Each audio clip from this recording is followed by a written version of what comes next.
예수선교의 설교방송 시간입니다. 오늘 설교방송은 신약성경 디도서 1장 5절부터 9절의 말씀을 가지고 장로, 목사, 감독, 임명의 교훈이라는 제목으로 예수선교의 조은찬 목사님의 설교가 있겠습니다.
사도신경 암송하심으로 신앙 고백 드리겠습니다. 전능하사 천지를 만드신 하나님 아버지를 내가 믿사오며 그 외아들 우리 주 예수 그리스도를 믿사오니 이는 성령으로 잉태하사 동정녀 마리아에게 나시고 본디오 빌라도에게 고난을 받으사 십자가에 못 박혀 죽으시고 장사한 지 사흘 만에 죽은 자 가운데서 다시 살아나시며 하늘에 오르사 전능하신 하나님 우편에 앉아 계시다가 저리로서 산 자와 죽은 자를 심판하러 오시리라. 성령을 믿사오며 거룩한 공회와 성도가 서로 교통하는 것과 죄를 사하여 주시는 것과 몸이 다시 사는 것과 영원히 사는 것을 믿사옵나이다. 아멘.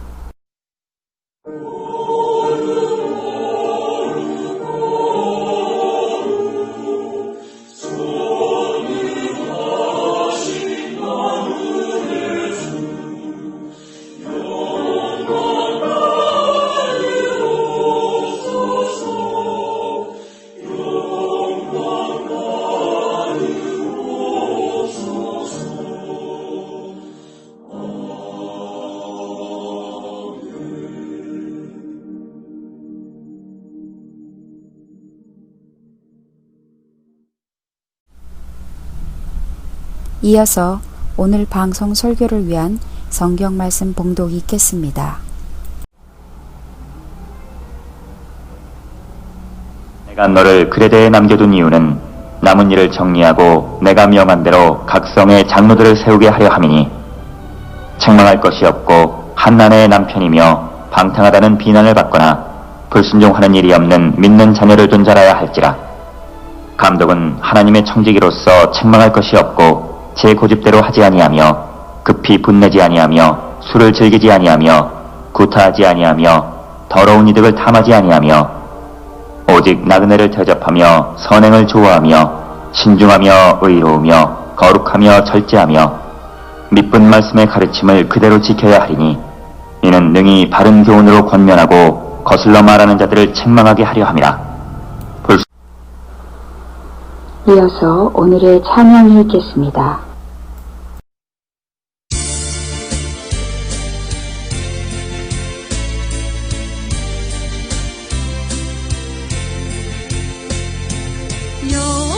영광은 주님 홀로 받으옵소서. 불러주신 그 은혜 되새기면서 사나 죽으나 주님의 나라 위하여 순종하며 몸 바쳐 섬기오리다. 찬양은 주님 홀로 받아주소서. 맡겨주신 그 책임 감당하면서 사나 죽으나 주님의 교회 위하여 충성으로 받들며 섬기오리다. 믿는 자 주님 품에 영접하소서. 보내시는 그곳에 말씀 전하며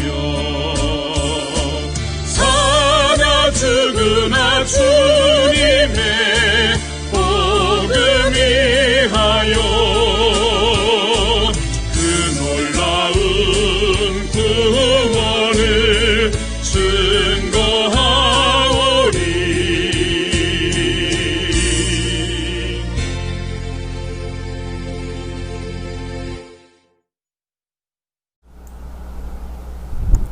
오늘 전해드릴 말씀은 신약성경 디도서 1장 5절부터 9절 말씀 가지고 장로와 목사와 감독 임명의 교훈이라는 제목으로 말씀드리겠습니다.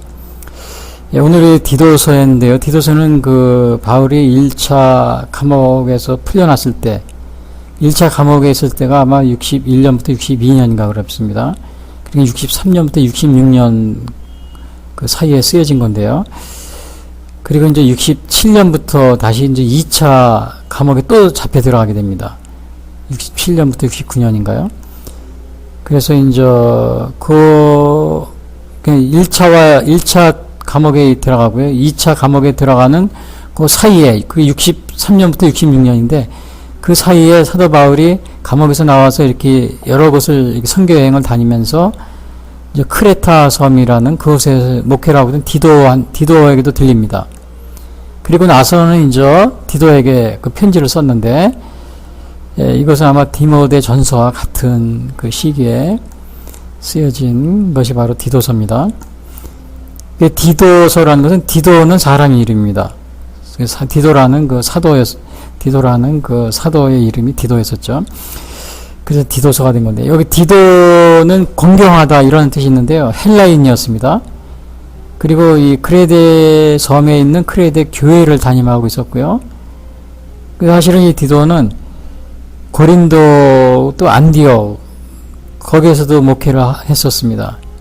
이 디도는 유대인이 아니고 그 할례 받지 않은 기독교인으로서 이제 에르살렘 회의도 참가했는데요. 요 사도행전 15장에 그 에르살렘 회의 나오는데, 이 회의가 굉장히 중요합니다. 왜냐하면은 이방인 전도의 그 이렇게 문을 연 그런 계기가 됩니다. 그래서 에르살렘 회의에서, 그래서 이제 유대인들이 그 이방인들은 율법하고 할례 이런 걸 모르잖아요. 그러니까 그 이방인들도 기독교인이 되면은 율법을 준수해야 되고 할례를 받아야 되느냐, 이러한 문제 때문에 에르살렘 회의가 열립니다. 그때 이제 그 당시에 베드로 사도가 이방인들에게도 이 전도의 문이 열렸다.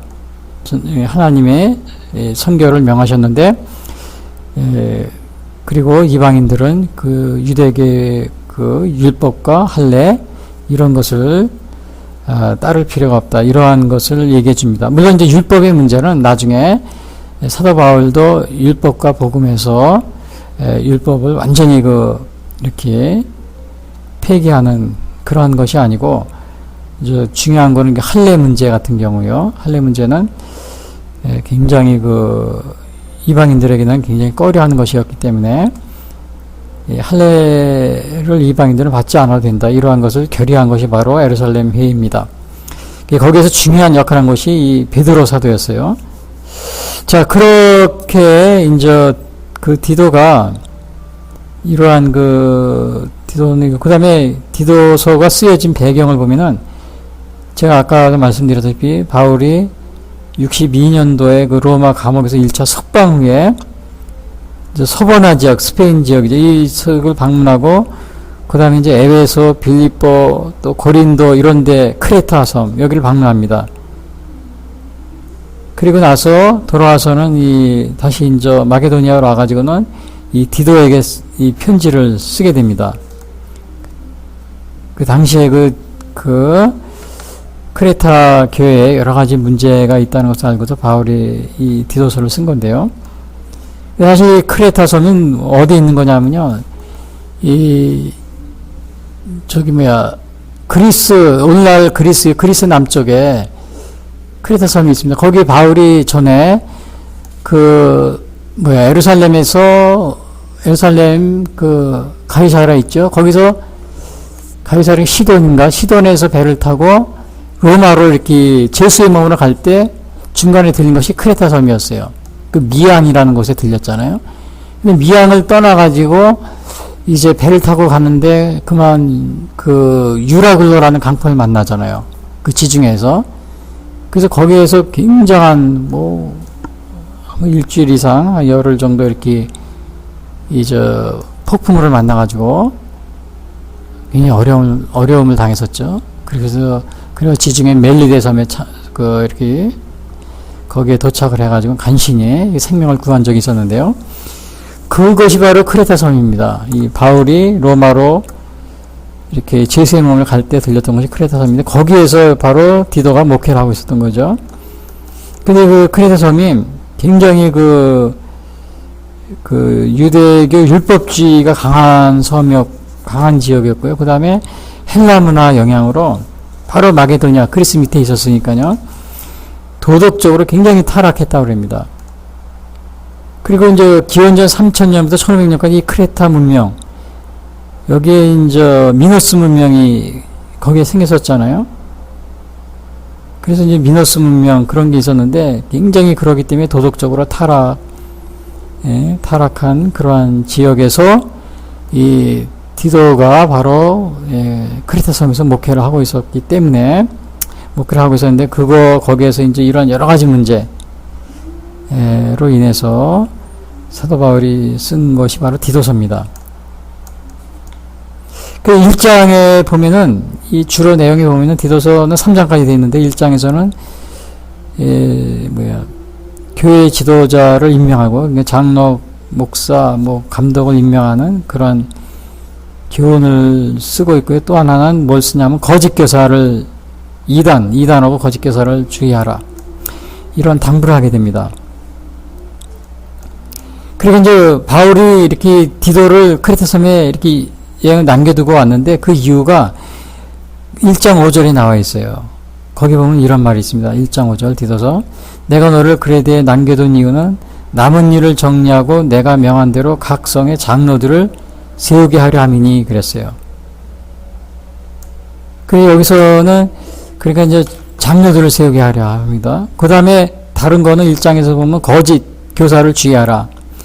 이것도 있는데 사실은 제가 오늘 이 교회 지도자, 그러니까 목사, 장로, 목사, 감독, 임명의 교훈과 거짓 교사를 주의하자. 이렇게 제가 이렇게 설교를 하려고 했었는데 이게 교회 지도자 임명하는 것만 해도 너무나 이게 지켜야 될 것이 많이 있기 때문에 제가 거짓 교사 주의하자. 이것은 제가 설교를 작성했다가 빼버렸습니다. 너무 분량이 많아서요. 이거 하면 제가 다음에 시간 있을 때 좀 하려고 합니다. 근데 이 거짓 교사 이단 이거는 이 크레타 섬에 디도에게만 거기에서만 있었던 것이 아니고 바울이 방문한 지역마다 다 있었어요. 당시에 에베소 교회, 갈라디아 교회, 또 고린도 이런 데도 다 이 이단과 이 거짓 교사 문제 때문에 굉장히 많은 어려움을 겪고 있었습니다. 오늘날도 이 이단, 거짓 교사 이런 문제로 굉장히 우리가 굉장히 혼란하잖아요.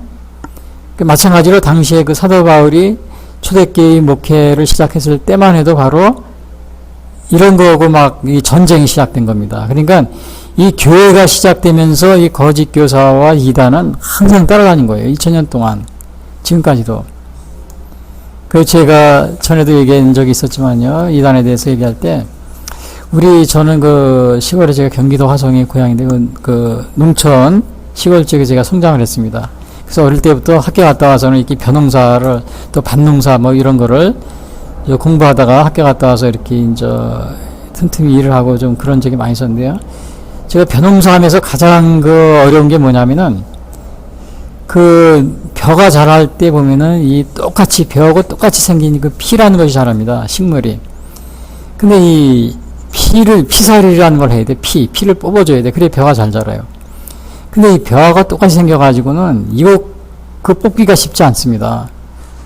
찾아내기가 어려워요. 나중에 열매를 맺을 때 되면은 그때 구별이 잘 돼요. 그러나 그래서 이제 그 구별이 열매를 맺기 전에 미리 자랄 때 뽑아줘야 되는데 이 자랄 때는 구별하기가 어려워요. 똑같아가지고 벼하고 똑같습니다. 그런데 이제 논에 들어가서 그거를 찾아내가지고 뽑아줘야 돼요. 그래야 벼가 잘 자라요. 그래서 피살이라는 게 있습니다. 6월, 7월에 피살이 벼가 열매를 이삭을 맺기 전에요. 그러니까 이 벼농사에서 볼 때는 이 피를 똑같이 생겼어요. 이 벼하고. 그러니까 구별하기가 쉽지 않아요. 그러니까 우리 교회도 보면 이단이나 이 거짓 교사들 보면은 정말 이게 똑같습니다. 성경을 가지고 다니고 또 성경을 가지고 당시에는 아직 성경이 정경화 되지 않았을 때이죠. 초기에 AD 1세기 이때는요. 초대교회에서는 나중에 이제 한 3세기 이렇게 돼가지고 4세기 돼서 성경이 정경화가 됐으니까요.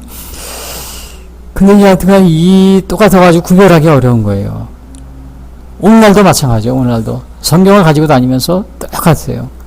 똑같아서 그런데 나중에 보면 열매를 맺는 걸 보면 다른 열매를 맺어요. 그래서 우리가 오늘날도 이단 또 거짓 교사를 조심해야 되는데 사도 바울 당시에도 이렇게 갈라디아서나 디도서나 아니면은 또 고린도 전서나 후서나 아니면은 또 이렇게 에베소서나 또 요한 1서, 2서, 3서 보면 항상 이단하고 거짓 교사를 조심하라. 항상 이게 나옵니다. 이게 오늘날도 마찬가지지만 당시에도 이렇게 굉장히 이단이나 거짓 교사의 골머리를 앓았던 거죠. 자, 오늘은 제가 그것을 다 말씀드릴 수는 없고 오늘은 제가 장로, 목사, 감독의 자격, 원래는 여기 장로라고만 나와 있어요. 여기 보면은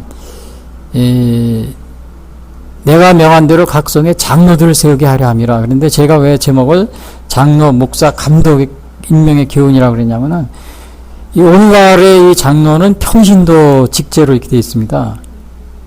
평신도 직제로요. 장로, 권사, 집사 이런 식으로. 그러나 당시에 초대교회 1세기 당시에는 이 장로가 목사 또 감독 이거하고 같이 혼용해서 사용이 됐습니다. 혼용해서. 구약 시대에는 이 장로 그러면 각 지파의 대표의 원로들을 의미했었고요. 유대교에서는 사내들이 공예 회원들. 그러나 이 초대교회 당시에 오늘 이 성경 이 디도서 쓰여진 이 시기에는 뭐예요? 교회 지도자들 그리고 또 가르치는 장로를 목사로 이렇게 칭했거든요. 에베소 4장 1절에 보면 가르치는 장로를 그 다음에 장로와 감독을 또 지도자 교회 지도자를 혼용해서 사용했어요. 오늘날 말하는 평신도 지도자를 장로로 부르는 이런 거고는 차이가 있습니다. 조한 칼빈, 이 장로교의 창시한 조한 칼빈은 이 가르치는 장로를 목사와 또 치리하는 장로, 이렇게 구분했습니다. 이제 그리고 우리나라는 1907년부터 사용했는데, 오늘날은 이 평신도 직제로만 사용하고 있는데, 실제로는 미국 연합감리 같은 경우는 장로 목사, 집사 목사, 이런 식으로 장로, 집사 이런 거를 목사님의 직급을 구분할 때도 아직도 사용하고 있습니다. 장로 목사, 집사 목사 이런 식으로요. 그래서 그러나 이제 오늘날은 우리 한국 상황에서 이 평신도 직제로 이게 사용하고 있다는 사실을 명심하고요. 그러나 제가 오늘 여기서 말씀드리는 것은 장로 또는 목사, 감독 이것 자격이다. 그럼 오늘날 이 평신도 장로는 해당되지 않겠느냐? 물론 이 당시에 얘기하는 것은 이 주로 목사, 종교 지도자 또 감독을 의미했습니다. 그러나 오늘날 대개 보면은 죄송합니다. 장로, 장립이나 또 권사님, 집사님 또 이렇게 임명하고 그럴 때 교회에서 평신도들 임명할 때 장로의 자격을 이렇게 장로 임명하고 그럴 때 보면은 꼭 이 부분을 설교하시더라고요, 목사님들이요. 그래서 평신도 장로의 자격으로 이렇게 알고 있는데 실제로는 목사, 감독 이렇게 자격입니다. 그리고 평신도 장로님들 또 지도자니까요. 평신도 장로님도 지도자니까 평신도 장로님이나 권사님 이렇게도 사용해도 동일하게 우리가 사용할 수 있지 않나 이렇게 생각이 됩니다. 그래서 자격을 보면요, 그러니까 장로, 목사, 감독의 이 자격을 보면은 디모데전서에도 나와 있어요. 디모데전서고 이 디도서에도 나와 있는데 그 디모데전서는 한 15개 정도가 돼요. 디도서에도 한 15 정도가 되는데 자격이 이게 서로 이제 중첩되는 게 많습니다. 근데 이걸 합치고 나서 중첩되는 걸 빼보면 한 21개 정도가 됩니다. 자격이. 야, 그러니까 이 목사, 또 감독, 장로, 이것이 우리가 임명을 받기 위해서는 이 21개의 자격 요건이 있다는 사실이요. 이거 굉장히 쉬운 일이 아닙니다. 21개 자격 요건을 다 채운 게 여기서 보면은 디모데전서만 나오는 거 보면 대충 제가 읽으면요. 이 굉장히 길으니까 제가 간단히 읽으면 15가지. 이보다 임하려고 사람이 감독의 직분을 얻으려 하면 선한 일을 삼하는 거예요. 감독이라고 하는데 당시에 목사, 감독, 장로를 혼용해서 썼다고 그랬어요.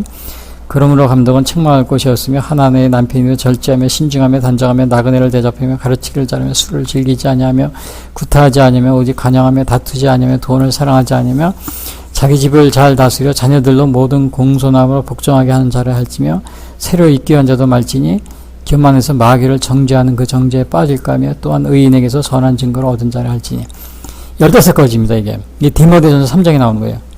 근데 오늘 제가 디도서의 장로의 자격 5절부터 9절에 나와 있는데 여기 것을 제가 말씀드리려고 합니다. 디도서 1장 5절부터 9절이요. 이거는 한 15가지가 됩니다. 여기서도.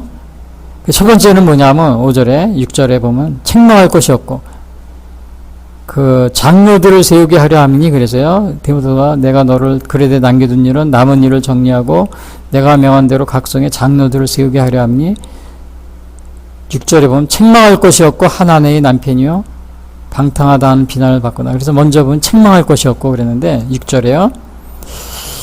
제가 15가지를 다 설명하려면 굉장히 많은데 이거 정말 시간이 이렇게 딸립니다. 그래서 제가 이거 1시간 이내에 다 말씀드리기가 어려운데 오늘 제가 한번 설명을 좀 해드리려고 합니다. 그래서 혹시 여러분들이 이 어느 교회 보니까 그 매년 연초에 되면은 이게 죄송합니다. 직원들 임원들 뽑잖아요. 각 교회에서요. 근데 제가 이거 말씀드린 거는 이거 오늘 장로는 목사, 감독, 종교 지도자입니다. 그러나 이제 평신도 장로도 이걸 많이 쓰기 때문에 제가 말씀드리는데 어떤 분들은 이게 이제 죄송합니다. 교인들 투표를 했는데 3분의 2 찬성 이게 있잖아요. 네. 근데 이제 그게 안 돼가지고 누락이 되고 그래요. 그러면 이제 막 시험이 들고서 막 교회를 갈라서 나가고 막 그런 교회도 있다고 그래요. 막 분열이 생기고.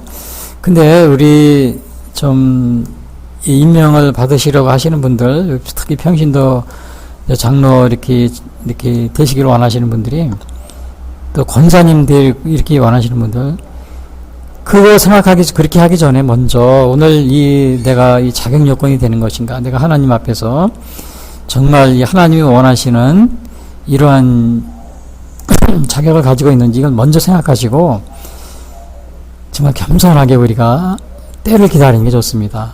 때를 기다리는 거예요. 그 연초에 임명이 안 됐다고 그래서 막 화를 내고서 이렇게 교회를 또 그만두고 또 교회를 옮기고 그러시는 분인데 오늘 그러지 마시고 오늘 정말 겸손하게 오늘 내가 과연 이 장로의 자격이 되는지 잘 생각해 보는 여러분이 되시길 바랍니다. 그래서 먼저 책망할 곳이 없고 죄송합니다. 책망할 곳이 없고 그랬는데 이 책망할 것이 없다는 것은 도덕적, 법률적으로 잘못이 없는 것을 의미한다고 그럽니다. 도덕적, 법률적으로. 그래서 예를 들면요, 사기꾼을 우리가 장로로 임명할 수 있어요? 그럴 수 없잖아요. 그 다음에 매춘부, 뭐 오늘날 말은 창녀라 그러죠. 이런 사람들을 뭐 장로로 임명할 수 있습니까? 교회 직원으로 임명할 수 있어요? 임원으로? 할 수 없죠. 그겁니다. 이게 책망할 것이 없어야 돼요. 그 우리가 너무 복잡하게 생각하지 마세요. 그 다음에 두 번째는 뭐냐면은 6절에 보니까 새로 이런 말이죠. 책망할 것이 없고 한 아내의 남편이며 한 아내의 남편이래요. 그 영어로 보면 husband, but one wife, 한 아내의 남편. 그러니까 이 장로나 목사 또 감독이 되시려고 하시는 분들은, 제가 장로지만은 여기 디도서에는 장로라고 그랬어요. 그러나 제가 장로, 목사, 감독 혼용해서 썼기 때문에 제가 그렇게 하게, 장로, 목사, 감독이 되시려는 분들은 자기 아내를 버리거나 또 여러 명의 아내를 거느리면 안 되겠죠. 여러 명의 아내를 거느리면 안 되는 겁니다. 다른 말로 하면은 뭐 바람을 핀다고 그러죠. 이것을 불륜이라고 그러는 거, 바람을 핀다는 말을 쓰는데요. 그런 게 있으면 안 되는 거죠. 그 제가 보니까 미국에서도 보니까 그 어느 유명한 목사님이 있었어요. 근데 약간 요즘에는 교회 어느 목사님이 사임하고 은퇴하니까 젊은 목사님을 이렇게 초빙을 한 거예요. 근데 이 젊은 목사님이 어느 유명한 목사님의 아들인가 손자였었어요. 그러니까 그 할아버지가 굉장히 유명하니까 그 아들도 청빙한 건데, 죄송합니다. 제가 목에 앉아서, 청빙한 건데, 그만 이 목사님이 자기 아내를 버리고, 아내가 있는데, 불륜, 좀 이렇게 바람을 피운 거죠. 그래서 교회에서 알아가지고는, 결국 교회 사임을 하고 교회를 나온 그런 경우가 있었습니다. 제가 어느 목사님의 말씀을 드리지 못하는데 굉장히 얘기를 하면 다 아시는 분입니다. 이런 경우는 자격이 좀 여기서 안 되겠죠. 한 아내의 남편이며. 그렇게 했으니까요. 그러면 여러 명의 아내를 거느리고 있다. 이것도 안 되는 거죠. 여러 명이, 일부 다처제도 안 되는 겁니다, 이게. 일부 다처제도. 왜냐? 예수님이 그랬잖아요. 마태복음 19장 6절. 그런즉 이제 둘이 아니요 한 몸이니 그러므로 하나님이 짝지어 준 건 사람이 나누지 못할지니라. 그러니까 자기 아내를 버리거나 여러 명의 아내를 거느리는 거, 이런 경우도 안 되는 거예요. 그리고 그러면 동성애자의 경우는 어떠냐? 동성애자. 어떤 사람이 결혼했어. 근데 교회를 다녀요. 근데 동성애자예요.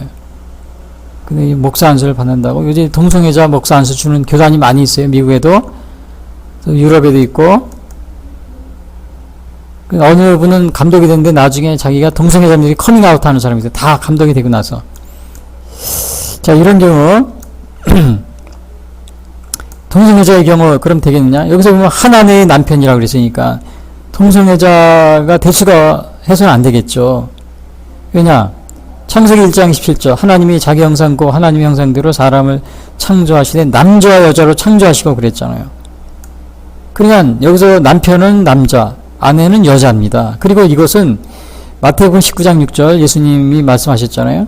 그런즉 이제 둘이 아니요 한 몸이니 그러므로 하나님이 짝지어 주신 것을 사람이 나누지 못할지니라. 예수님도 남자와 여자, 이것을 한 몸을 이룬다고 그랬어요. 마태복음 19장 6절에 보면, 19장에 보면 하나님이 자기 형상고 하나님의 형상대로 사람을 창조하시되 남자와 여자로 창조하시고, 여기에서 남자와 여자는 바이오로지컬 남자와 여자입니다. 바이오로지컬, 생물학적인 남자 여자예요. 생물학적인 남자 여자. DNA, 나 남자 같은데 여잔데, 개인의 정체성에 따라서 움직이는 남자 여자가 아닙니다. 또 내 DNA가 잘못됐어. 나 남자지만 나 DNA가 잘못된 것 같아. 나 여자야. 이게 그런 게 아니라는 거예요. 하나님이 자기 형상고 하나님이 자기 형상대로 사람을 창조해 남자 여자로 창조하시고 창세기 1장 10절 예수님이 마태복음 19장 6절 그런즉 이제 남자 여자로 지으셨으니 그런즉 이제 둘이 아니요 한 몸이니 그런 걸 하나님이 짝지어주고 사람이 나누지 못할지니라. 마태복음 19장 6절. 동성애자는 이렇게 목사, 목회자, 장로 또 목사, 감독의 자격이 될 수가 없는 겁니다. 그 미국에도 어느 여자 목사님이 혼자 살다가 아마 이렇게 독신으로 사는 것처럼 해가지고 감독이 된 것 같아요. 근데 나중에 커밍아웃 한 거예요. 감독이 되고 나서 나 동성애자잖아. 그럼 동성애자 같이 산다는 거 아니에요. 그럴 경우는 어떻게 해야 돼요? 자격이 박탈되는 거죠. 자격이 박탈되는 겁니다. 근데 버젓이 이거를 감독을 계속 하고 있는 것 같더라고요. 이게 참 굉장히 문제가 많습니다. 그리고 여기서 이제 그 두 번째입니다. 한 아내의 남편입니다. 한 아내의 남편. 일부 다처제도 안 돼요. 아내를 많이 갖고 바람을 피워도 안 되고, 그리고 불륜을 이런 걸 해도 안 되고, 동성애자도 안 되고, 동성애자도 안 되는 겁니다. 뭐 이걸 가지고 뭐 DNA가 어쩌고, 뭐 내가 정체성이 어쩌고 이걸 따지면 안 되는 거예요. 이 바이오로지카 생물학적인 남자와 여자, 하나님이 형상대로 남자 여자를 지으셨다고 그랬잖아요. 세 번째는 방탕하다는 비방이나 불순종하는 일이 없는 믿는 자녀를 둔 자라야 할지니라. 그러니까 자기 자녀를 믿는 자의 자녀가 있어야 된대요. 믿는 자의 자녀. 이거를 여기에 가로를 하고 디모데전서에는 3장에는 뭐라고 하냐면 가로를 하고 이런 말이 나왔어요. 가정을 잘 다스리지 못하면 공동체를 어떻게 잘 다스릴 교회를 다스릴 수 있겠느냐? 이제 그렇게 가로를 하고 이렇게 표시를 해놨습니다. 그러니까 디모데전서 3장 5절은 사람이 자기 집을 다스릴 줄 알지 못하면 어찌 하나님의 교회를 돌보리요? 그래서 방탕하다는 비방이나 불순종하는 일이 없는 믿는 자녀를 둔 자라야 할지니라. 장로, 목사, 감독이 되기 위해서는 자녀도 믿는 자녀가 있어야, 자녀를 둬야 된다. 방탕하는 비방이나 불순종하는 일, 그런 일이 자녀가 있으면 안 된다. 자격이 안 된다 이거예요. 그래서 당시에 카르타고 종교회에서는 이런 결정을 했다고 합니다. 감독과 장로와 집사는, 목사도 마찬가지예요. 목사. 오늘날로 말하면 감독, 목사, 장로, 집사는 그 가족 전체가 교회의 교인이기 이전에는 임명되어서는 안 된다. 아직 이런 결정까지 내었다는 겁니다. 그 가족 전체가 교회의 교인이기 전에 임명되어서는 안 된다. 사실은 이게 쉬운 일이 아닙니다. 또 오늘날은 자녀가 1명, 2명 이렇게 낳았지만은 과거 옛날에는 어떻게 보통 5, 6, 7, 8, 9, 10, 11, 20명까지도 있는 웨슬레 목사님과는 10몇 명이라고 그랬잖아요. 17명. 네, 죄송합니다. 이렇게 많은 경우는 정말 다스리기 쉽지 않은 겁니다. 여러분 자녀들 통제하기 쉽지 않아요. 그래서 이제 수산나, 웨슬레 목사님의 아내인 수산나는 이렇게 얘기를 합니다. 자녀교육법에서. 자녀교육법이 10가지 쫙 적혀 있어요. 그 중에 제가 한 가지를 딱 뽑아봤는데, 이런 게 있습니다. 말할 수 있게 되면, 자기 아이가 말할 수 있게 되면, 기도부터 가르쳐라. 제일 먼저, 말할 수 있을 때 제일 먼저 기도부터 가르치랍니다. 이 수산나, 웨슬레 목사님의 요한 웨슬레 어머니인 수산나, 자녀교육법이 그런 게 됩니다. 자녀가 말할 수 있게 되면 처음에 기도부터 가르쳐라. 이게 굉장히 중요한 것 같아요. 저도 그렇게 못했는데, 지금 생각해보니까 이 자녀교육이 쉬운 게 아니에요. 그러면 정말 어릴 때부터 이 기도를, 신앙을 가르쳐줘야 돼요. 그러니까 혹시 여러분 중에 자녀를 키우는 분이 있으면 아직 자녀가 말을 못하거나 그런 분이 있다면은 죄송합니다. 제가 목이 안 좋아서요. 죄송합니다. 기도부터 가르치는 그런 여러분이 되시길 바랍니다.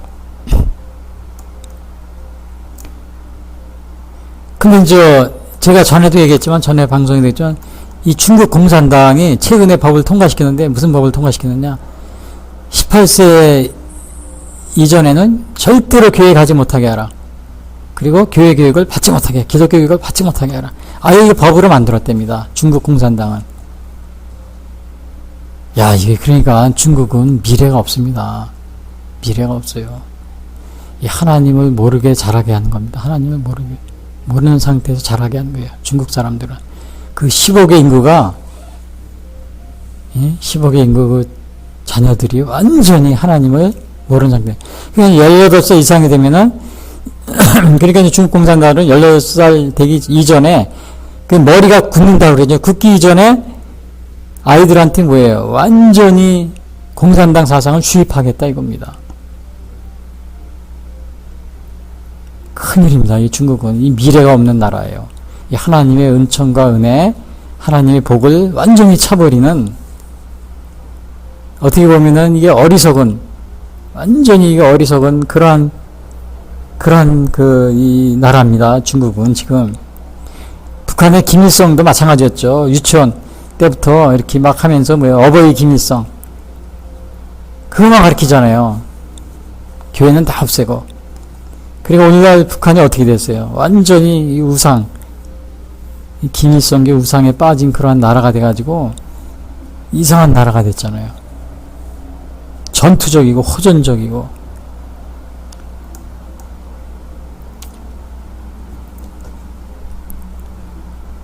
그래서 오늘 세 번째 조건, 방탕하다는 비방이나 불순종하는 일이 없는 믿는 자녀를 둔 자라 했잖아요. 근데 이것이 정말 쉽지가 않은데, 정말 믿는 가정에도 자녀를 믿음으로 잘 키우는 게 쉽지 않습니다. 그래서 정말 그렇게 할 수 있는 방법이 뭐냐?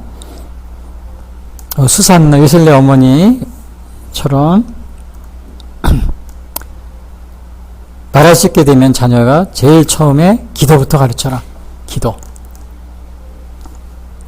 그게 아주 좋은 방법인 것 같아요. 기도부터 가르치는 게요.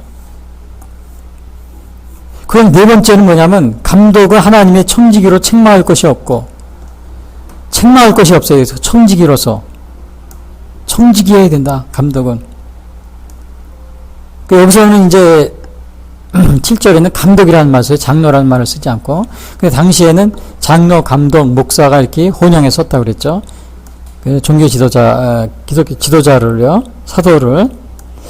그래서 이제 이 청지기의 사명이 있어야 된다. 이 청지기라는 것은 그 주인의 그 뜻대로, 주인의 뜻에 따라서 집을 관리하는 사람을 말합니다. 그러니까 우리가 하나님의 청지기다 그러면 하나님의 일을 하는 것이지 내 일을 하는 게 아니에요.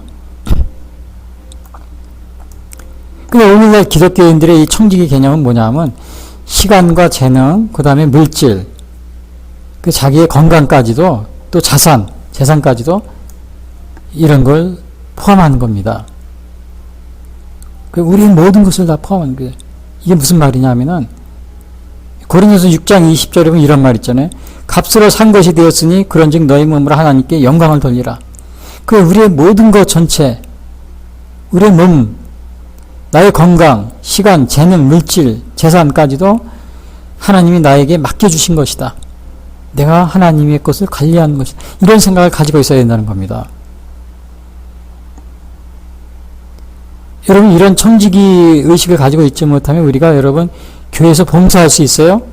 없습니다. 교회에서 봉사하려고 그러면 내가 시간이 아까운데 내 시간이야. 이거는 내 돈 같은 것도, 재물 같은 재산 같은 것, 돈 같은 것도 우리가 쓰려고 할 때 이건 내 재산이야. 그 다음에 재능도 이건 내 재능이야. 물질도 이건 내 물질이야. 이렇게 생각하면 하나님을 쓸 수가 있어요, 없어요? 없는 겁니다. 그래서 고린도전서 6장에서 너의 몸으로 하나님께 영광을 돌리라. 값으로 산 것이 되었으니 우리의 모든 것이 다 하나님의 것이라는 이러한 관념, 이것이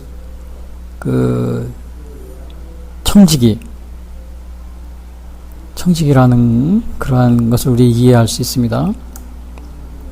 근데 이제 굉장히 인색한 그런 노인이 있었어요. 돈은 많은데 굉장히 인색해요. 근데 어느 분은 돈은 많은데 굉장히 이렇게 선한 부자가 있었는데, 근데 이 인색한 부자는 사람들이 알아주질 않는 거예요. 근데 이 선한 부자는 사람들이 굉장히 알아주고 막 칭찬도 많이 하고 그래. 그러니까 이 인색한 부자가 화가 났어요. 화가 나가지고 하루는 이 선한 부자를 찾아갔어요. 그래가지고 물어봅니다. 아니, 당신은 사람들이 그렇게, 나도 돈이 많고 당신도 돈이 많은데 왜 나는 돈이 많은데 사람들이 나를 이렇게 알아주지도 않고 오히려 멸시하고 미워하고, 그런데 당신은 왜 이렇게 사람들이 따라오고 존경을 받습니까?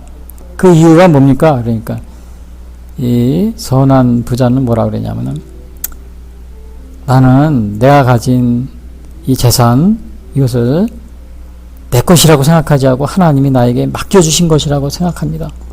그래서 나는 필요할 때마다 남을 위해서 내가 이걸 쓰고 있습니다. 그러니까 이 선한 부자는 뭐예요? 청지기 정신으로 살아가는 겁니다. 자기에게 주어진 거, 자기의 재산을 하나님이 맡겨주셨다고 이렇게 생각하는 거예요. 맡겨주셨다고. 이것이 내 재산이다, 이것이 내 것이다, 이렇게 생각한 것이 아니고 하나님이 맡겨주신 것이다. 그러니까 그것뿐만이 아니고 자기의 재산, 또 몸, 또 능력, 재능, 이걸 다 하나님이 맡겨주신 것이다, 이렇게 생각하고 있는 겁니다. 맡겨주신 거예요. 그러니까는 자기가 거기에 집착할 필요가 없는 거죠. 하나님이 맡겨주신 거죠. 그리고 어려운 이웃들이 있으면, 이거는 하나님이 맡겨주신 거니까 내가 내 재산이 아니야. 그리고 그 어려운 사람을 도와주고. 그러니까 많은 사람들이 이 선한 이 부자를 존경하고 따라다녔던 겁니다. 그러니까 이 인색한 이 부자는 뭐예요? 인색한 노인은 뭐예요? 그거 이제 그 비밀을 몰랐던 거죠. 다른 거 아니에요. 청지기 정신으로 산 결과입니다. 청지기 정신. 그러니까 내가 가진 재산, 또 건강, 시간, 물질, 모든 것이 하나님이 나에게 맡겨주신 것이다. 나는 하나님을 위해서 쓸 뿐이다. 이렇게 생각하는 겁니다. 내 것이라가 아니고 내 것에 집착을 하지 않으니까 어떻게 돼요? 남을 위해서, 어려운 이웃을 얼마든지 필요할 때 이게 쓰고 그러는 거죠. 그래서 이 미국 사람들은 이런 청지기를 어릴 때부터 많이 잘하면서 듣습니다. 그래서 우리가 잘 아는 미국의 유명한 빌 게이츠라든지 아니면은 또 많은 사람들이, 부자들이 있잖아요. 이 사람들은, 사업가들이 자기의 재산의 거의 8, 90%를 다 사회에 헌납하잖아요. 아마 빌 게이츠만 해도 굉장히 많은 돈을 이렇게 사회에 다시 이렇게 사회 사업하는데 많이 이렇게 헌납하고 그럽니다. 그래서 어릴 때부터 이 신앙교육을 받고 자란 그런 것 때문에, 이것은 내 청지기 정신을 가지고 있기 때문에 그렇습니다. 미국 사람들은 이 청지기 정신을 가지고 있는 사람들이 많이 있어요. 자, 우리 여러분도 여러분은 어떻게인가? 감독은 하나님의 청지기로서라고 그러는데, 한국말은 청지기로서라고 그러는데, NIV 성경에 보니까 since overseers is entrusted with God's work, 그러니까 하나님의 청지기이기 때문이라는 말을 썼어요. 하나님의 청지기이기 때문에. 여러분도 하나님의 청지기입니까? 하나님의 청지기라면 우리가 가진 재산, 재능, 기능, 또 모든 거, 물질, 이런 것도 다 하나님이 나에게 맡겨주신 것이다. 근데 감독, 목사, 장로, 하나님의 청지기이다. 청지기 이것을 이런 생각을 가지고 있어야 된다는 겁니다. 그 다음에 다섯 번째는 뭐냐면 제 고집대로 하지 않냐며 그 장로 목사 감독은 제 고집대로 하지 말아야 된다는 거예요. 이게 아우다데스라는 이 히라보 원문을 보면 아우다데스인데 이것은 자의 고집대로 하지 아니한다 이것이 자기 자신을 즐겁게 한다 이런 뜻이 있답니다. 그러니까 자기 좋은 대로 하는 거예요. 자기 좋은 대로. 제 고집대로 하지 말아야 된다. 이것은 그러니까 이게 남의 생각과 의견은 배제한 채 자기의 의견만을 내세우고 하나님의 이 말씀을 순종하지 아니었고 자기 의견만을 내세우는 것. 이게 제 고집대로 하는 거죠. 대표적인 게 사울왕이 있었어요. 구약에 보면 사울왕이 있었는데 이 사울왕이 사무엘이 이제 선지자 기름을 부어서 왕이 됐는데 하루는 이 전쟁에 나갔을 때 아말렉과 전쟁을 할 때 사무엘이 그럽니다. 가서 아말렉을 다 진멸해라고 남김없이. 그리고 근데 이제 이렇게 하라고 그랬는데 사울왕이 그 말을 듣지 않고 좋은 것을 가지고 옵니다. 그리고 아말렉 왕 아각도 살려서 데리고 옵니다. 그러니까 사무엘이 그때 막 이렇게 야단을 칩니다. 순종이 제 사무엘상 15장 22절. 순종이 제사보다 낫고 듣는 것이 순양의 기름보다 나으니. 그러면서 왕이 여호와의 말씀을 버렸으므로 여호와께서도 왕을 버려 왕이 되지 못하게 하셨나이다. 그러니까 이 사울 왕이 자기 이렇게 고집대로 하다가 정말 왕에서 폐위가 되어버렸어요. 그러니까 여러분들, 여러분 혹시 장로, 목사, 감독 이렇게 되려고 하시는 분들, 혹시 우리 여러분들은 뭐예요? 하나님의 제 고집대로 하고 있습니까? 아니면 하나님의 말씀에 순종하고 있습니까? 나를 즐겁게 하기 위해서 그러니까 내가 좋은 대로만 하고 있습니까? 그러면 안 된다는 거죠. 그 다음에 여섯 번째, 급히 분내지 아니하며 그랬어요. 분을 내지 마라. 성내지 아니하며 이런 거죠. 그러니까 성질이 급해가지고 참지 못하는 거. 막 이런 걸 말합니다. 그래서 잠언서 16장 30절은 노하기를 더디하는 자 용사보다 낫고 자기의 마음을 다스리는 자는 성을 빼앗는 자보다 나으니라 그랬어요.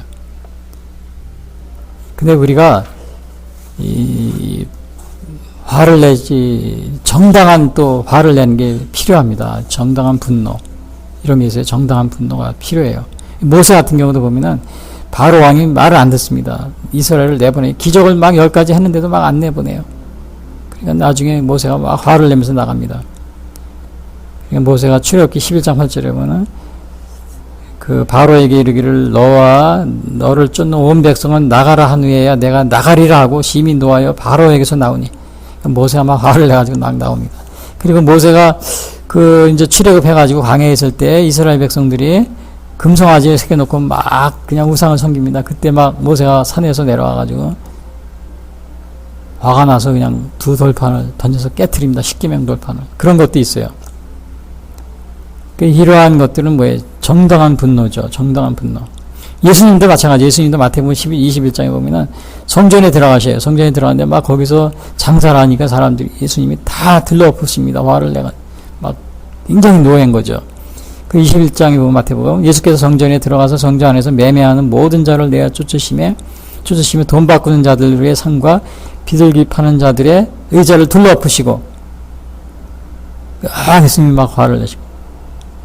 그러니까 이게 우리가 막 분을 내지 말라 그러니까는 이게 막 그냥 쓸데없는, 그러니까 시도 때도 없이 막 성질이 급한 거 이런 거는 우리가 해서는 안 되지만은 그러나 반대로 이제 정당한 분노는 있어요.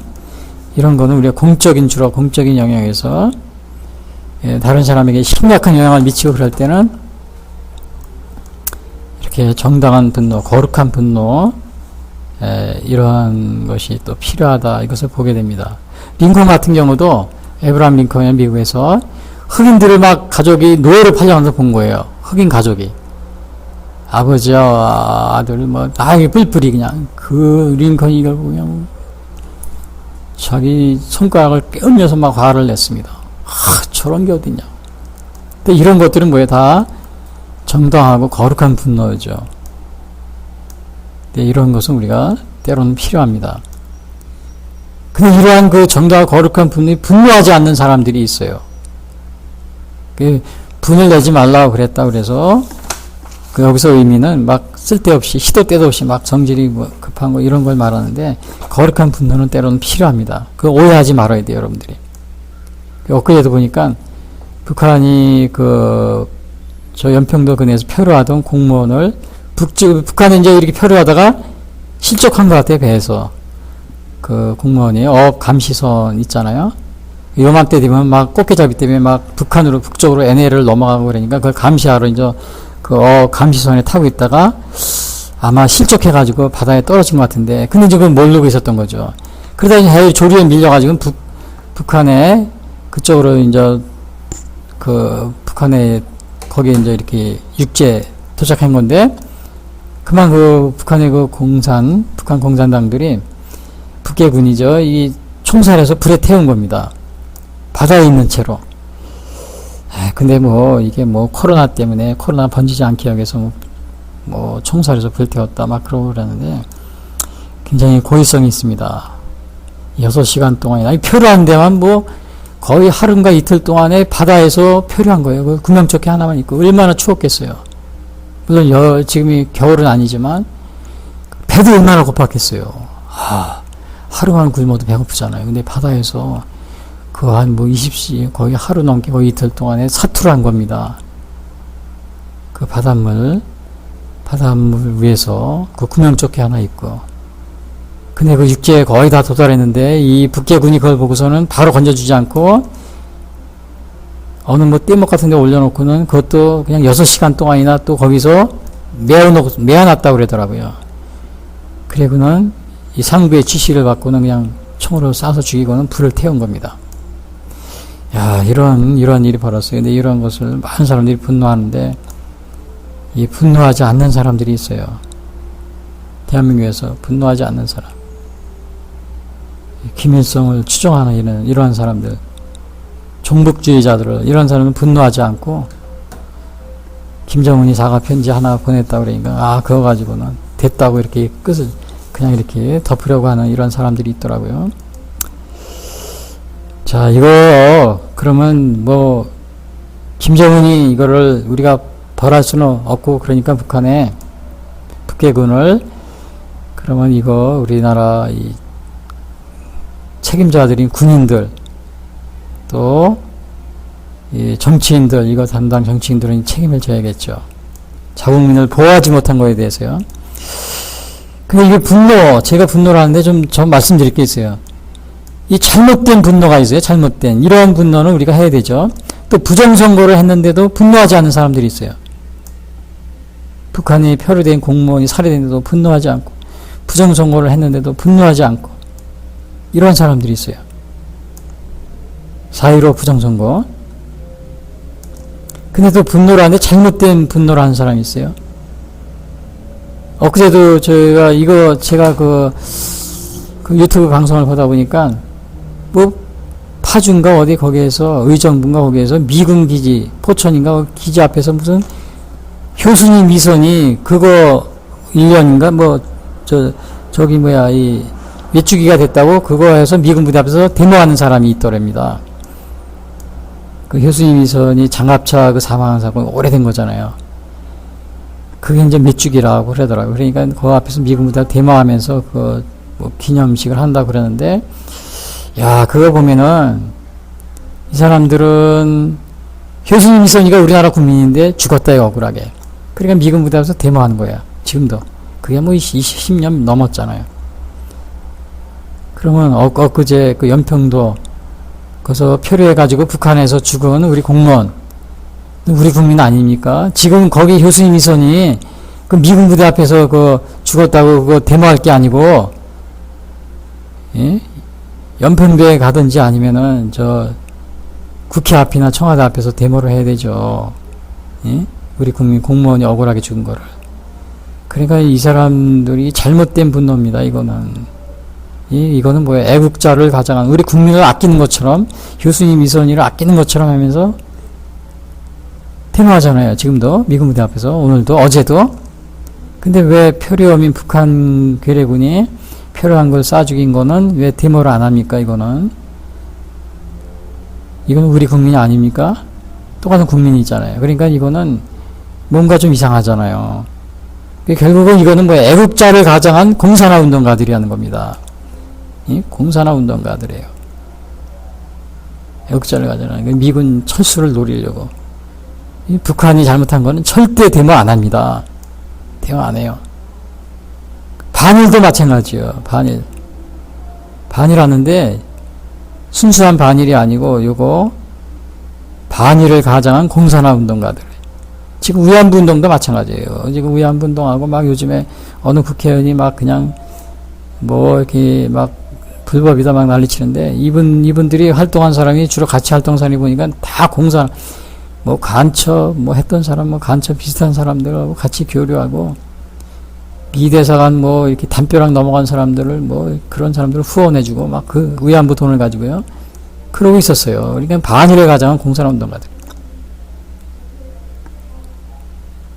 또 이게 박정희 군사 독재 이거를 분노해요.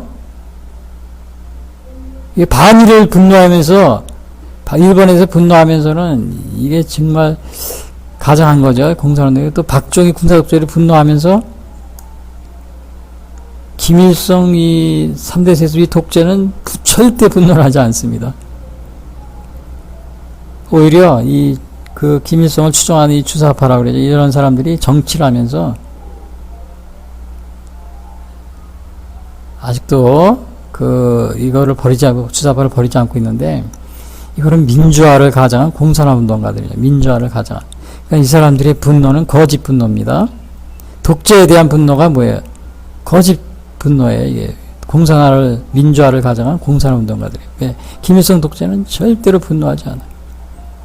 이번에 북한에서도 이 표류하는 공무원이 막 이렇게 했는데, 이거 태워지고 막 그랬는데도 절대 분노하지 않아요. 오히려 칭찬합니다. 예? 그걸 감싸주고 있어요.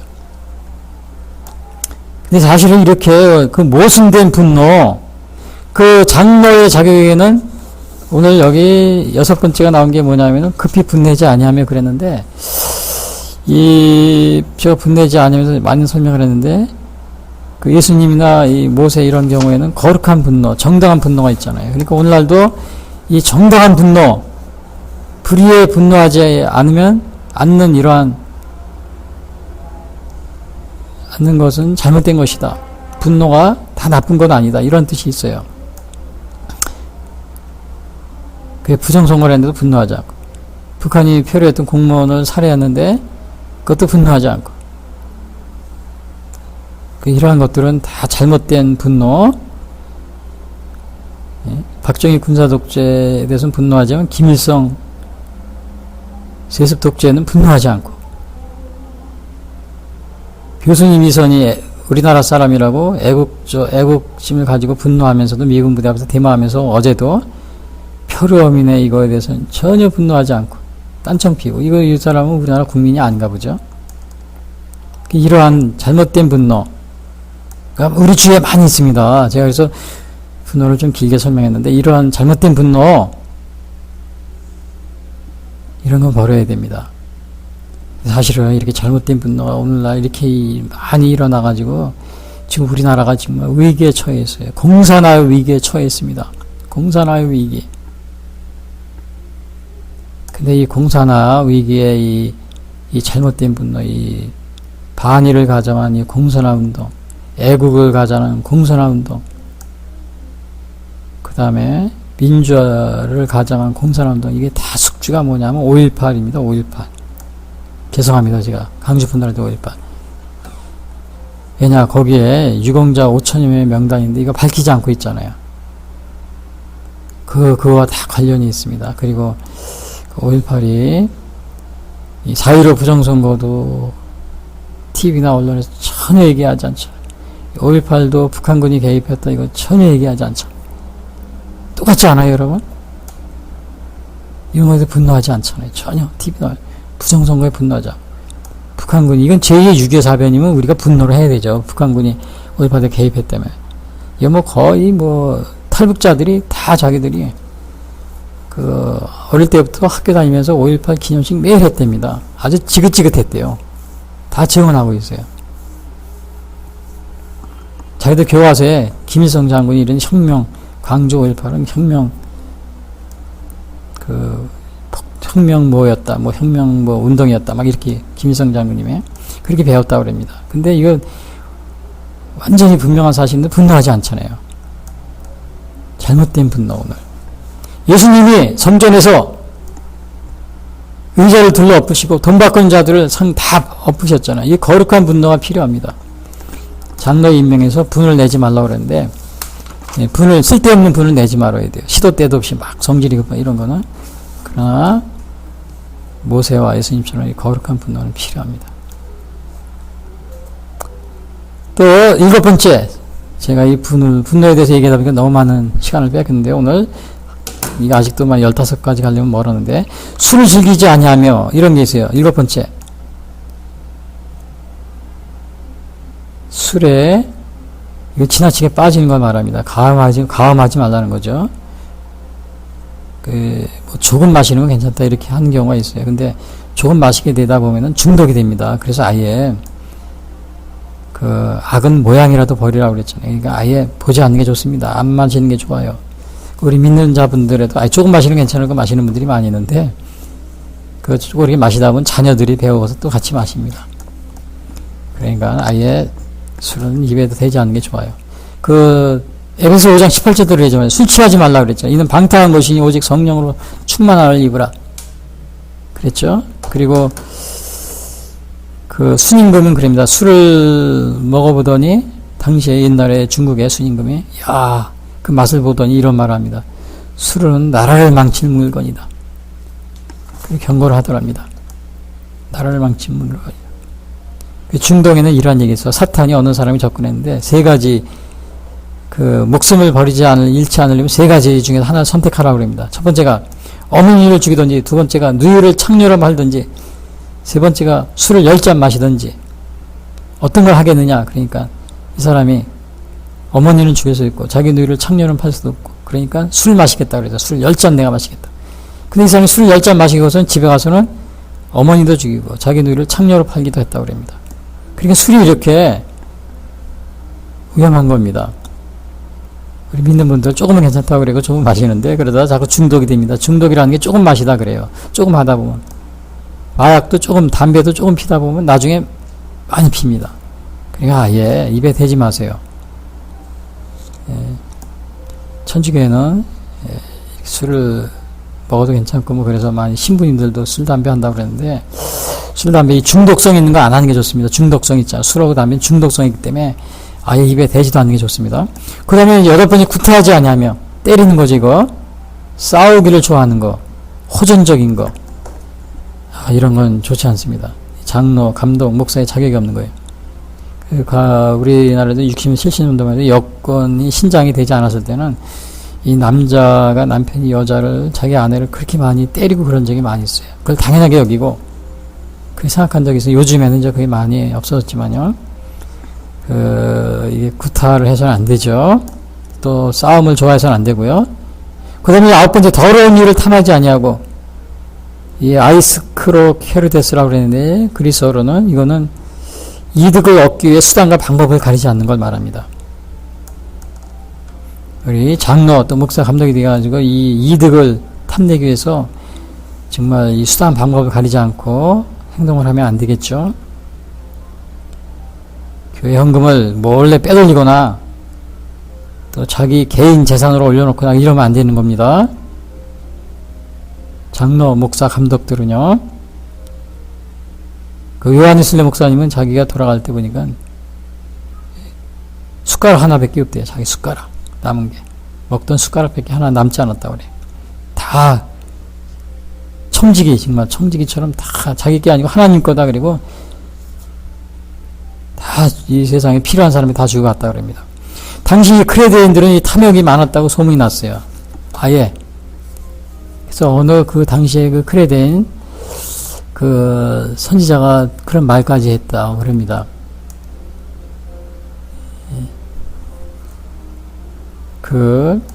크레드인들은 아주 탐욕이 탐욕이 많다고. 우리가 탐욕을 부리다가 이 책망받은 사람이 이제 발람 거짓 선지자. 이 선지자가 아니에요, 원래. 거짓 선지자라는 말을 붙였는데, 이 실제로는 선지자가 아닙니다. 다른 뭐 주술가나 이런 거에 비슷한 사람이죠. 선지자라는 말을 썼는데, 민수기 22장에 보면 모압왕 발락이 발람. 이름이 비슷해요. 발락은 왕입니다, 모압왕. 이 모압왕의 그 뇌물의 게임을 빠져가지고는 이스라엘 민족을 저주하려다가 하나님이 책망을 듣고 오히려 축복을 하게 되는 그런 일이 있었습니다. 베드로후서 2장 15절에 나옵니다. 그는 불의의 삭슬을 사랑하다가 발람의 길을 따르는도다. 그는 불의의 삭슬을 사랑하다가 자기의 불법으로 말미암아 책망을 받되 말하지 못하는 나귀가 사람의 소리로 말하여 이 선지자의 미친 행동을 이 미친 행동이라고 그랬어요. 거짓 선지자였습니다. 발람. 그러니까 이 목사, 장로, 감독은 이런 탐욕, 물질의 탐욕을 가져서는 안 돼요. 자기 재산의 탐욕, 세상 명예에 대한 탐욕, 이런 걸 가져서는 안 되는 겁니다. 좋은 차, 좋은 집, 좋은 것 가지려고 그러고, 내가 감독이니까 내가 누군데 그러면서 내 체면이 있지 그러면서 좋은 차, 좋은 집, 좋은 옷 뭐 이런 것만 따지고 그러면 안 되는 거죠.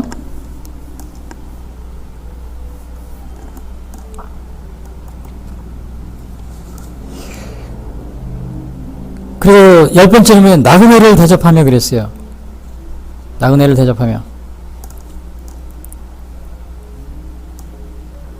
이거는 뭐냐면 나그네는 뭐예요? 집을 떠나 있는 자를 말합니다. 집을 떠나 있는 자. 사실은 이스라엘은 나그네의 역사예요. 창세기 47장에도 보면 이제 야곱이 이 애굽에 갔잖아요. 그래서 바로왕을 만나게 됩니다. 요셉을 따라서 이제 애굽에 갔는데 승년 때문에 바로왕이 이제 이렇게 당신의 나이가 얼마나 됐습니까? 이렇게 야곱한테 물어보니까 야곱이 그럽니다. 내 나그네 길의 세월이 130년이다. 그리고 내 나이가 얼마 못 되니 우리 조상의 나그네 길의 연재에 미치지 못하나 험악한 세월을 보냈노이다. 창세기 47장 8절. 그냥 나그네 인생이라고 야곱은 얘기하고 있어요. 그리고 아브라함 자신도 나그네였었죠. 아브라함은 나그네 생활했어요. 저 갈대아 우르로부터 계속 가나안까지 이리 왔다 저리 왔다. 장막에서 생활했고요. 이게 나그네를 왜 대접하려면 당시에는 숙박시설이 발달하지 않아가지고 나그네를 대접하는 것이 미덕이었다 그럽니다. 그래서 나그네를 대접하라는 거예요. 여러분 예수님도 나그네였었어요. 예수께서 이르시되 여우도 굴이 있고 공중의 새도 거처가 있을 때 인자는 머리 둘 곳이 없다 하시더라. 마태복음 8장 20절. 그래서 이스라엘 자체도 나그네였고 예수님도 그랬고 그래서 출애굽기 22장 21절에 그럽니다. 너는 이방 나그네를 압제하지 말며 그들을 학대하지 말라. 너희도 애굽 땅에서 나그네였음이라. 그러니까 나그네였기 때문에 나그네를 학대하지 마라. 오늘 우리가 보면은 미국 보면은 물론 미국이 뭐 인종차별한다 그러지만 이민족 이민 온 사람들을 잘 대해줍니다. 물론 말이 많은 것 같지만 제가 가서 보니까 저도 한 10년 생활하는데 보니까 이민자들한테 잘해줘요. 제도적으로 막 차별하거나 물론 겉으로 보기에는 뭐 흑인 백인 차별이 있는 것 같아요. 뭐 유색 인종하고 근데 물론 그러한 단점 뭐 겉으로 보이는 것 같지만 실제적으로는 정말 이민자들에게 잘해줍니다. 잘해줘요. 나이 든 이민자들에게 보장, 사회 보장 이런 것도 잘해줘서 아파트 이런 거 살고 이렇게 살게 해주고요. 우리나라는 전혀 우리나라도 이게 이민자들이 많이 있고 그런데 이 나그네들 있잖아요. 이걸 잘해줘야 됩니다. 이게 하나님의 성경에서 이거를 나그네를 대접하다. 이거 꼭 명심해야 됩니다. 그리고 이제 11번째 선을 좋아하며 제가 시간이 많이 갔는데 선을 좋아하며 그랬어요. 그래서 그 윤리학에서 보면은 이 도덕적 선이 있어요. 칸트 같은 경우는 의지의 절대 명령이다. 그래서 양심에 따른 의지의 절대 명령. 이 도덕적 성입니다. 그러나 신학적으로 성경적으로 보면 선이 그리스도 안에 있는 믿음과 소망으로 하나님을 본받는 거. 이걸 선이라고 그래요. 믿음. 그리스도 안에 있는 믿음. 그래서 그 성경에서는 선을 행하는 것을 굉장히 강조하고 있어요. 히브리서 13장에 보면 오직 선을 행함과 서로 나눠주기를 잊지 말라. 이 같은 일에서 하나님이 기뻐하시나. 그래서 선을 행하라. 그리고 이제 12번째 근신하며 그랬어요. 자신의 마음을 적당하게 자제하는 걸 말하죠. 절제와 셀프 컨트롤을 말을 썼는데 절제와 유사한 비슷한 그 뜻을 가지고 있는데요. 그냥 자중하고 마음으로 삼가하는 거, 이걸 근신하는 걸 말하죠. 그래서 그 베드로전서 4장 7절 만물이 마지막에 가까웠으니 그러므로 너희는 정신을 차려 근신하여 기도하라. 또 마귀를 대적하기 위해서 근신하여 깨어라. 너희 대적 마귀가 우는 사자같이 두루다니며 삼킬 자를 찾나니. 베드로전서 5장 8절.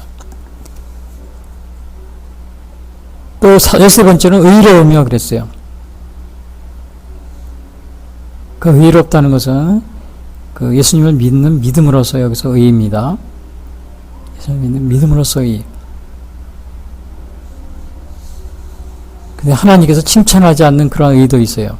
마태복음 6절에 보면 그 이런 말이 있어요. 사람에게 보이려고 그들 앞에서 너의 의를 행치 않도록 주의하라.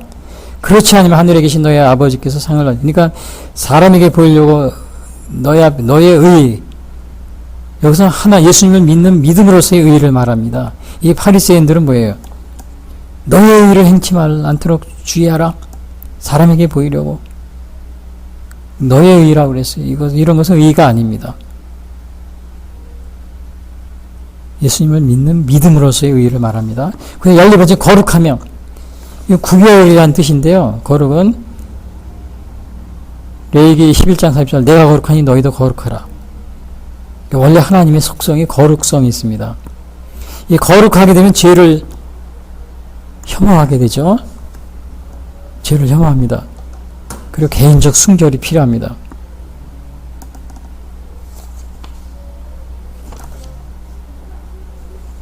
그리고 15번째 마지막 절제하며. 그래서 절제하며.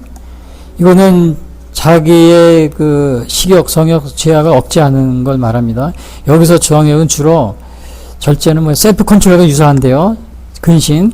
여기서는 주로 이제 술 취함과 방탕을 피하라. 이런 뜻이 있어요. 술 취함과 방탕을 피하라. 그 절제 우리 보면은 그 나시린이 있잖아요. 나시린 같은 경우 포도주와 독주를 멀리하며 민수기 6장 보면 포도주와 독주를 멀리하며 포도주의 초나 독주의 초를 마시지 말라. 이런 말이 있어요. 이건 절제죠. 삼손도 마찬가지예요. 사사기 13장에 보면은 그러므로 너는 상가서 포도주와 독주를 마시지 말지며 무릇 부정한 것을 먹지 말지니라. 그 머리에 삭도를 대지 말라. 이런 게 다 절제입니다.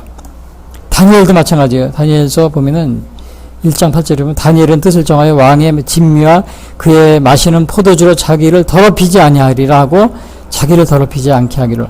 이런 게 다 절제입니다. 그 오늘 15가지를 제가 다 말씀드렸는데요. 여기서 보면은 그 장로, 목사, 감독, 이것이 되기 전에 우리 위와 같은 자격을 갖추고 있는지 우리가 먼저 생각을 해봐야 됩니다. 근데 이게 쉬운 일이 아닙니다. 쉬운 일이 아니에요.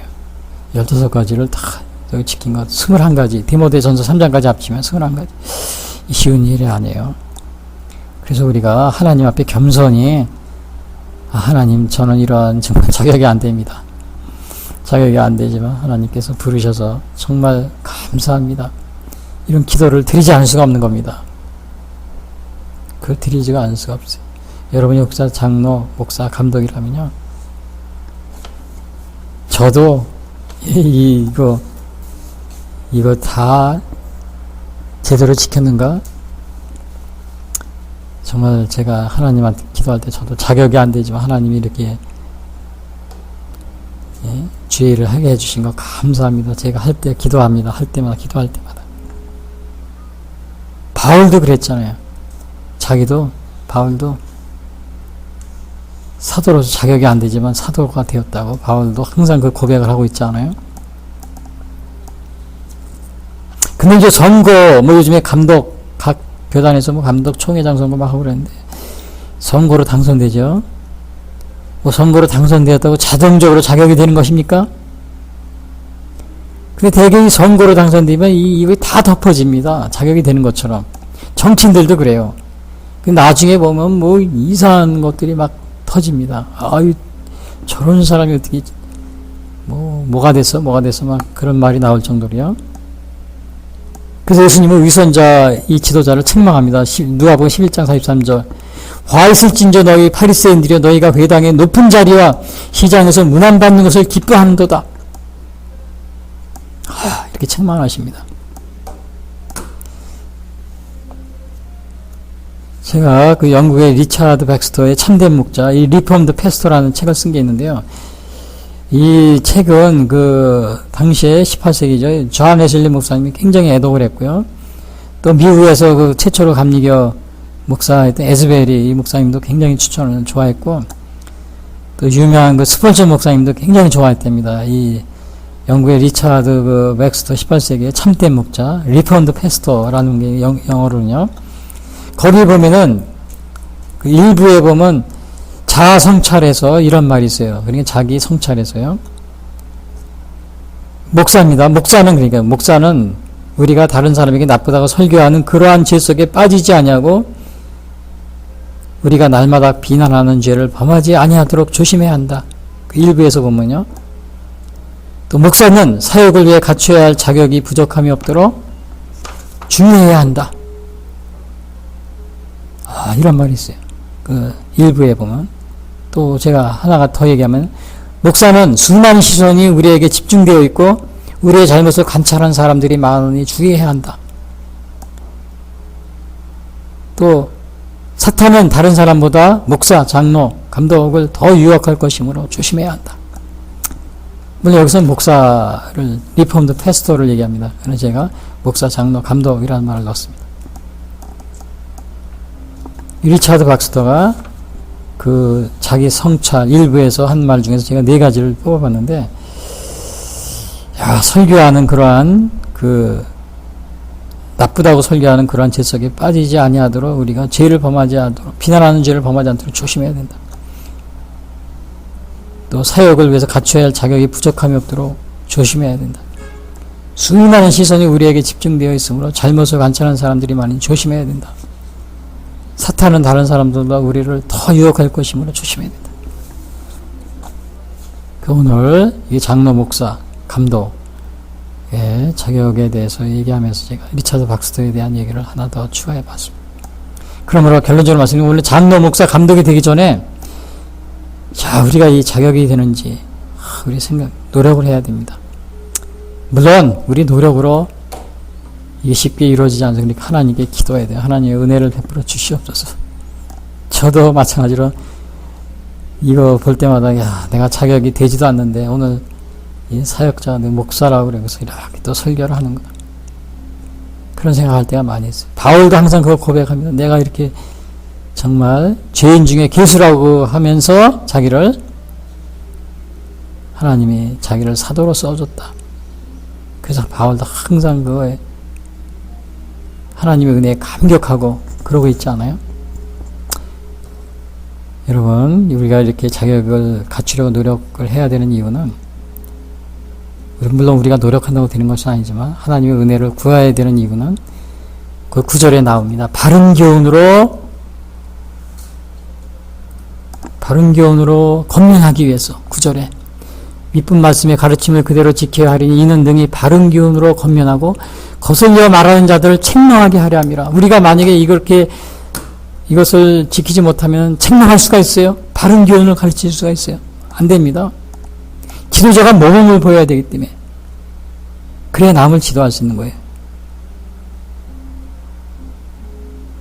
그 지도자를 또 이렇게 감독이 돼서 뭐 지도자를 세우고 그럴 때 자기 편이라고 또 높은 자리에 세우지 말고 그걸 다 떠나서 위와 같은 그 조건이 또 자격 요건이 되는지 이런 걸 보고 우리가 하나님 말씀 안에서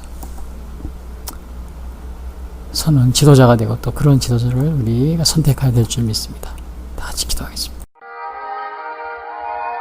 지금까지 예수 선교의 설교 방송을 시청해 주신 분들께 감사를 드립니다.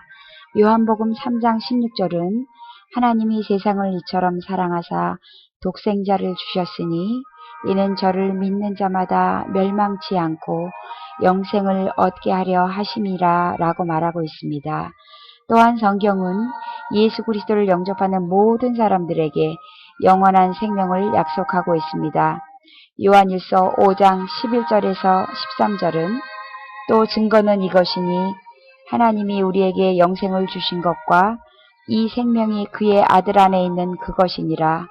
아들이 있는 자에게는 생명이 있고 하나님의 아들이 없는 자에게는 생명이 없느니라. 내가 하나님의 아들의 이름을 믿는 너희에게 이것을 쓰는 것은 너희로 하여금 너희에게 영생이 있음을 알게 하려 함이라 라고 말하고 있습니다. 아직 예수님을 영접하시지 못하신 분들은 이 시간 주님을 영접하시기를 바랍니다. 이 방송을 들으시고 기독교 신앙에 대하여 더 알기를 원하시는 분들은 예수 선교의 홈페이지 www.missionchrist21sd.com으로 방문해 주십시오. 다음 방송 시간까지 안녕히 계십시오. 하늘에 계신 아버지 이름 거룩하사 주님 나라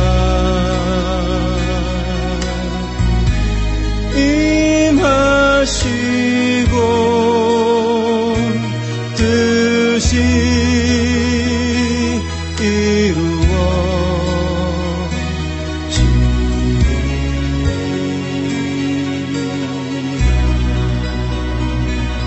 이루어지리라. 일용할 양식 주시고 우리들의 큰 죄 다 용서하옵시고 또 시험에 들게 마시고 악에서 구원하소서. 대개 주